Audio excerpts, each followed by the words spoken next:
Olá, hoje a nossa aula será sobre as ligações químicas. Porque os elementos químicos se ligam para adquirir estabilidade química, assim obedecendo a regra do octeto. E eles fazem isso recebendo, doando ou compartilhando elétrons. Aqui nós temos os três tipos de ligações químicas: iônica, covalente e metálica. Quando esses elementos se ligam, eles formam ou moléculas ou retículos cristalinos.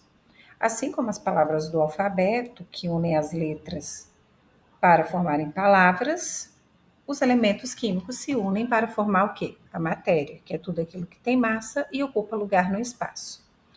E essa estabilidade ela vai ser adquirida pelos átomos quando a sua configuração se torna a configuração de um gás nobre, obedecendo a regra do octeto, que é quando os elementos químicos na camada de valência, que é a última camada, têm 8 elétrons, com exceção de alguns casos, como é o caso do hélio, que fica estável com 2 elétrons na camada de valência. E onde essas ligações químicas ocorrem?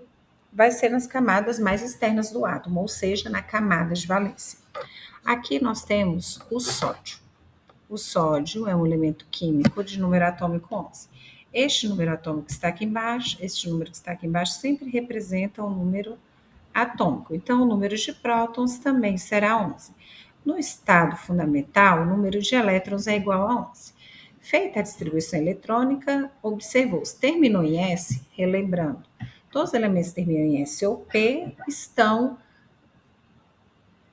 na tabela periódica na parte dos elementos representativos. E toda vez que termina em S, estará no grupo 1A ou 2A. E como que eu vou saber em qual desses grupos o sódio está? Por conta do número de elétrons da camada de valência. Então, se ele tem um elétron na camada de valência, está na família 1A, que é a família dos metais alcalinos. Só que esta regra só vale para elementos representativos. Para os elementos de transição, ela não vale.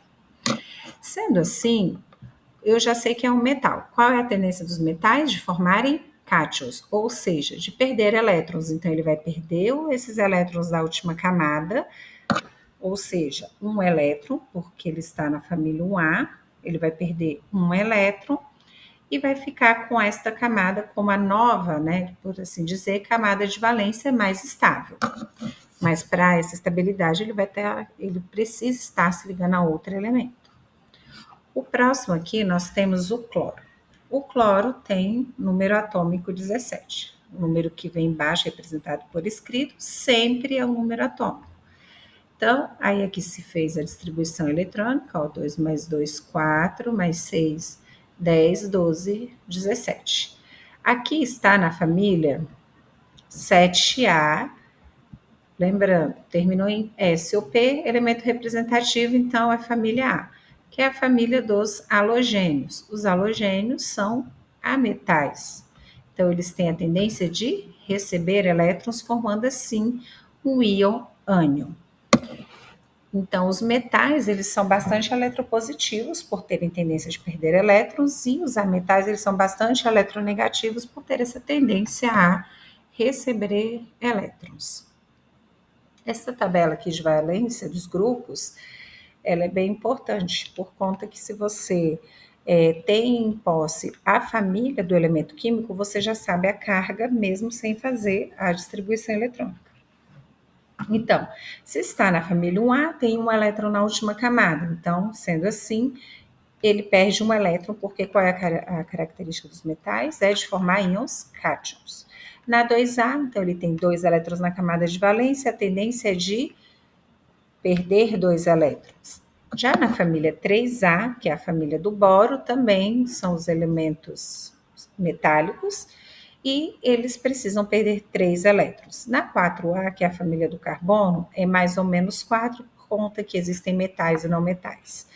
5A, a família do nitrogênio, significa que tem 5 elétrons na camada de valência. Para obedecer a regra do octeto, precisa-se de 8, né? Então, ele ganha 3. 6A, 6 elétrons na camada de valência, ganha-se 2 elétrons. 7A, ganha 1 elétron. E o grupo 0, que é a família 8A, dos gases nobres que são estáveis por natureza. Só que os elementos de transição, eles não aderem a essas regras. E assim nós temos a ligação iônica, que vai ser uma ligação entre um metal e um ametal, ou metal e hidrogênio. Por terem grandes diferenças de eletronegatividade, há uma transferência definitiva de elétrons e há uma atração entre eles, por serem cargas opostas. Cátion, carga positiva, ânion, carga negativa. Aqui nós temos alguns exemplos. Nós temos aqui o magnésio. Esses pontinhos aqui significam o número de elétrons que ele possui na camada de valência. Então, se tem 2 aqui, significa que ele está na família 2A. Se eu sei que ele está na família 2A, qual vai ser a carga dele? Mais 2, porque o metal tem tendência de perder elétrons. O flúor tem 1, 2, 3, 4, 5, 6, 7. Se ele tem 7, então ele se encontra em qual família? 7A. Sendo assim, ele tem a tendência de ganhar um elétron. Aí aqui o magnésio precisa perder e o flúor precisa ganhar. Então ele doa elétrons para o flúor. Ele doou um dos elétrons para o flúor, só que ele ainda permanece com mais um. Então por isso há necessidade de colocar outro átomo de flúor. Eu posso também determinar qual vai ser a fórmula molecular através da troca de cargas. Sempre quando eu vou fazer essa fórmula molecular das ligações iônicas, dos compostos iônicos, primeiro eu coloco o cátion, depois o ânion. Para saber a fórmula final, fórmula molecular final dessa transferência de elétrons, é só eu trocar as cargas. Colocar a carga do cátion aqui e a carga do ânion aqui embaixo, desprezando o sinal, tá? Então, o Mg é 1, fica 1. O flúor fica 2. Então, fluoreto de magnésio. Eu tenho um átomo de magnésio e um de flúor. Assim como a ligação aqui entre o alumínio e o enxofre. Nós temos 2 átomos de alumínio, Al2, e 3 de enxofre. E a determinação da fórmula do composto iônico, sempre você vai colocar primeiro o cátion, depois o ânion. E você pode trocar essas cargas, só que você despreza o sinal. Uma outra coisa também é, se as cargas forem iguais, aí fica somente um de cada lado. Se for mais 2, se eu tiver um elemento aqui, vai ser x mais 2 e y menos 2, aí só vai ficar mesmo x, y, tá? Por serem cargas iguais, mas de sinais opostos. E as características dos compostos iônicos, eles não vão formar moléculas, e sim retículos cristalinos, eles têm alto ponto de fusão e ebulição, como é o caso aqui do cloreto de sódio, que o seu ponto de fusão é de 801, ou seja, para passar do estado sólido para o líquido, ele precisa alcançar uma temperatura de 801 graus Celsius. Por isso que se fala que o sal é um soluto não volátil, ele não vai evaporar a temperatura ambiente por conta que ela nunca alcançará o seu ponto de fusão. E eles são bons condutores de corrente elétrica. Quando fundidos ou dissolvidos em água, a gente tem as pontes salinas, que seria uma mistura de água e cloreto de sódio, que são bons condutores de corrente elétrica. E agora as ligações covalentes. Na ligação iônica, houve uma transferência de elétrons. Um precisava perder elétrons e o outro precisava ganhar. Já nas ligações covalentes, são entre ametais e ametais, ou entre ametal e hidrogênio, ou hidrogênio e hidrogênio. Como eles têm uma baixa diferença de eletronegatividade, um não pode doar elétrons para o outro, eles vão compartilhar elétrons sempre em pares.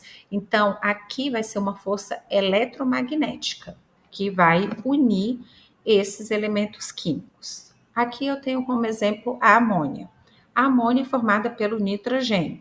O nitrogênio é um ametal que está lá na família 5A, então ele tem 5 elétrons na camada de valência. O hidrogênio está na UA por questões de configuração, porém ele não é um metal, a gente fala que o hidrogênio é o Batman da tabela periódica, ele não tem família, e ele também foge à regra do octeto. Para estabilizar, ele só precisa de 2 elétrons. Então, quando eu vou fazer a montagem dessa fórmula estrutural, sempre eu coloco no meio o elemento químico que precisa ganhar mais elétrons. E o que precisa ganhar menos elétrons fica ao redor, tá? Então, assim a gente vai fazer a montagem da fórmula estrutural. Por exemplo, se eu fosse fazer uma ligação entre o carbono e o hidrogênio. O carbono, o número atômico dele é 6. Então, um S2, 2S2 e 2P2. A camada de valência é esta última, ele está lá na família 4A, então ele tem a tendência de ganhar 4 elétrons. O hidrogênio é 1s1. Hidrogênio tem a tendência de ganhar somente mais um elétron. Então, quando eu vou montar aqui a minha fórmula estrutural, no meio eu vou colocar o carbono, porque o carbono precisa ganhar mais elétrons do que o hidrogênio.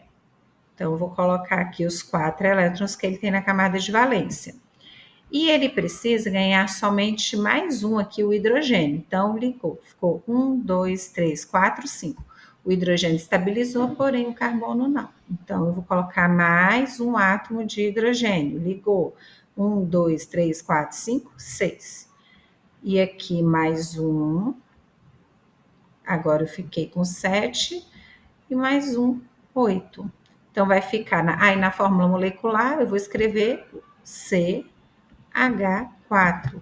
Este aqui é o gás metano, que é um dos derivados do petróleo, e ele também pode ser obtido através do uso dos biodigestores, que é um aparelho onde coloca-se ali os restos de esterco, de alimentos orgânicos, para que haja um armazenamento desse gás liberado por essas substâncias.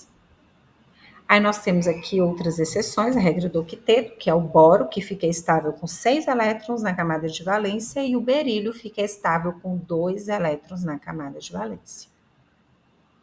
E as ligações metálicas vai ocorrer entre os metais, que são elementos bastante eletropositivos e têm a tendência de perder elétrons por formarem íons cátions.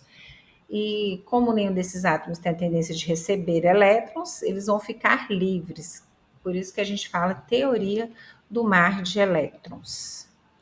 E as características desses compostos é que eles são bons condutores térmicos devido aos elétrons livres, têm elevados pontos de fusão e ebulição, uma alta densidade, e também eles têm uma das suas características é a maleabilidade, que é a capacidade de se transformar em lâminas, e ductibilidade, que é a capacidade